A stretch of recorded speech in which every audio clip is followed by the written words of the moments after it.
Well, Hawke's Bay Regional Council documents obtained by Checkpoint today appear to support his assessment of some of the water quality in the region. Take, for example, the Papanui, one of 5 Tuki-Tuki subcatchments in a stream that's a tributary of the Tuki-Tuki River. Of it, the Hawke's Bay Regional Council itself says Papanui has, and I quote, very high bacteria levels. All sites surveyed showed bacterial contamination. Again, I quote, concentrations increased to extreme levels during high flow. And the report describes fecal contamination, typically from cattle. Remember, this is from the Hawke's Bay Regional Council. So, given those descriptions, given what Dr. Russell Death has just said, and given that more than 4,000 people have been made sick by contaminated water, I asked the Regional Council's chairman, Fenton Wilson, if water standards in the region are good enough. I guess we've got to get a few things in context here, John, and good to talk to you.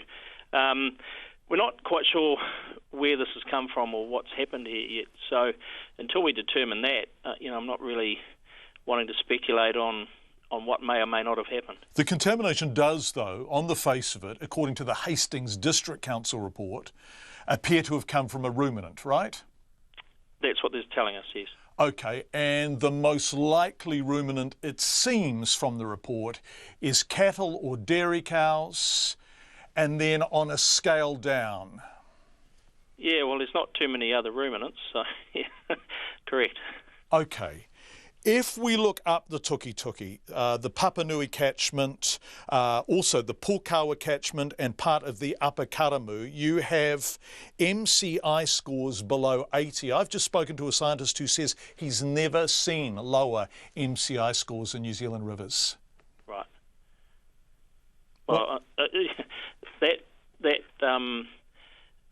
I don't have any comment on that. I don't have any of that information to hand. We will certainly have that. Hold on, these are from your reports. I mean, on the table in front of me, I have a rather impressive array of material, and so you would know what I was talking about. I'm only choosing to use Hawke's Bay Regional Council reports. Okay. So let's go to the Papanui subcatchment. This is a report from January 2016, so the beginning of this year. It says E. coli in water is an indicator of bacteria from excrement. Yes. Papanui has very high bacteria levels. Samples taken at Middle Road had the highest peaks of any long-term monitoring sites in the Tuki-Tuki catchment areas.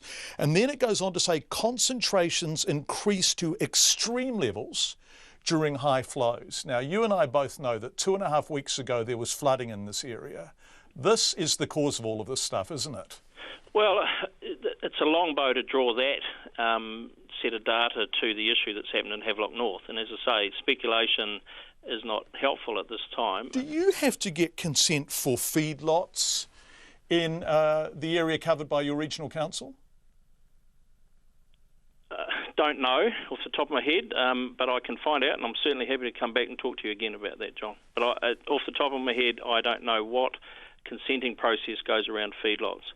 What I can say, though, with categorically, is the Tuki-Tuki River, and let's sort of put this one to bed, has clear bore samples between the Brookvale site and the Tuki-Tuki River itself. It is extremely unlikely that E. coli came from the Tuki-Tuki River. So we need to be quite clear on that. I mean, except I guess, yes, you're right. And everyone that I've spoken to, and certainly Lawrence Yule was saying last week, that it's unlikely anything has got from the Tuki-Tuki into the Havelock North water supply. So I suppose my issue is the kind of leaching, the kind of E. coli levels, the kind of bacteria indicators, the kind of incredibly low MCI levels exist not only in the Tuki-Tuki, and let's go back to your own report. They exist throughout this region, don't they? They exist in Papanui, they exist in Pukawa, they exist in the Upper Karamu. And so the chance of this leaching into groundwater supply is high, isn't it? Disagree.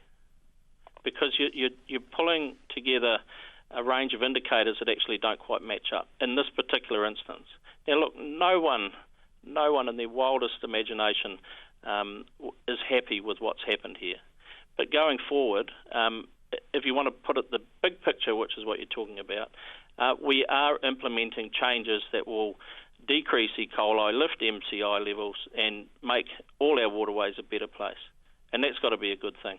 In fact, we're sort of leading the charge nationally, John. So while it's not the perfect answer you're looking for, we're doing a lot of work. If you're leading the charge nationally, why is your MCI level so low in this area? Why is there, and forgive me national radio listeners for using this term, but let's cut to the chase. Why is there shit in the water in Havelock North? We don't know categorically yet, John. I'm sure you'll be one of the first to find out. Could the Regional Council have tried harder? Could you have been tougher? Could you have set the bar higher earlier? In relation to what? Water quality levels. Well, we certainly have set the bar higher, in this particular catchment, higher than most parts of New Zealand. And we're implementing this process right now. Higher than most parts of New Zealand. Absolutely. So give me an example of one thing that the Regional Council does that sets the bar higher than most parts of New Zealand. Not is going to do, but has done, that exists already. Well, Plan Change 6 exists already. When was that introduced? I can't remember the exact date. Last year, it finished its High Court process.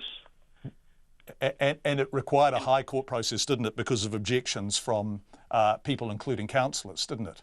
Which is democracy, exactly. So you are now claiming credit for something that the Hawke's Bay Regional Council objected to? Well, there's a range of discussions throughout the plan change. It did go on for a couple of years. But all we're really interested in now, John, is the outcome, which is a range of rules and regulations, including stock exclusion, land management, focus on different soils, etc., a whole range of outcomes that will make the waterways a better place. Do you think they will get better soon? They have to get better soon. It's part of the process. Fenton Wilson, who is the Hawke's Bay Regional Council Chairman. People are emailing and texting and saying, what is an MCI in short?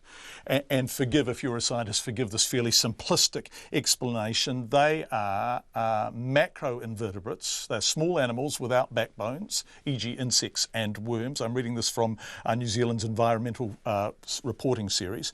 They live on or under submerged logs, rocks and aquatic plants on the beds of rivers and streams. Now, the higher the level of them, the higher the health of the river in general terms.